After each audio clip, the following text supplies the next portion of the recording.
Ma'am, ito po yung parts of the computer, ma'am. One of these, ma'am, is the computer case, ma'am. The computer case, ma'am, it's help to protect the components from the electrical interfere, physical damage, and impulsive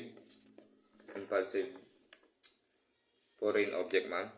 And number 2, ma'am, is the motherboard, ma'am. Ito po yung motherboard, ma'am.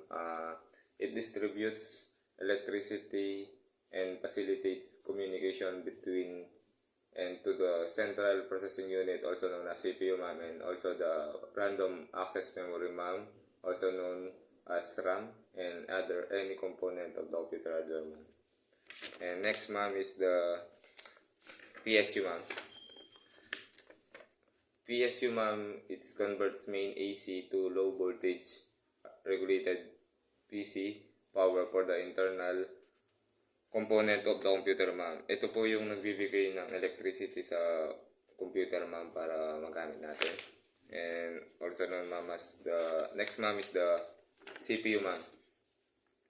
CPU is the brain of the computer, ma'am, containing all of the circuitry needed to process unit, store data, and output result, ma'am. And next, ma'am, is the CPU cooler, ma'am. CPU cooler, ma'am, it absorbs heat from the CPU and redistribute it away from the hardware, ma'am. Ito po yung parang nagpapalamig ng init sa CPU, ma'am, na pwedeng maging cause ng overheat, ma'am. And next, ma'am, is the expansion card, ma'am. Expansion card, ma'am, it provide additional function as the sound or video, ma'am. Ito po yung parang makapagbigay ng extra memory sa ating mga personal computer, ma'am, para mas marami pa tayong ma-save or magawa sa computer, ma'am. And next, ma'am, is the RAM.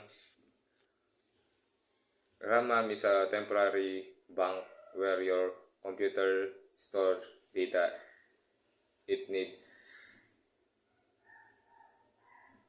retrieve quickly, ma'am. Ito po yung RAM, ma'am. Ito po yung storage na hindi po pang permanente, ma'am, dahil pwedeng mawala, ma'am, kapag may ginagamit kang app. Pwedeng mawala, ma'am, kapag talagang tinanggal mo yung app na yun, ma'am. Next, ma'am, is the SSD, ma'am. A solid state drive, ma'am, and it is store data using flash-based memory, which is ito po yan, ma'am, SSD, which is much faster than the traditional hard disk, ma'am. Ito po yung parang naging modern na memory card natin, ma'am, na pwede mong malipat agad, ma'am, kung anytime na gusto mo, ma'am. Makakita din po ito sa computer parts, ma'am. And last, ma'am, is the HDD, ma'am, also known as hard drive disk, ma'am. And ito po yung nag-store ng lahat ng mga digital content natin, lahat ng mga ito po, ma'am, masabi natin pang permanent to, ma'am.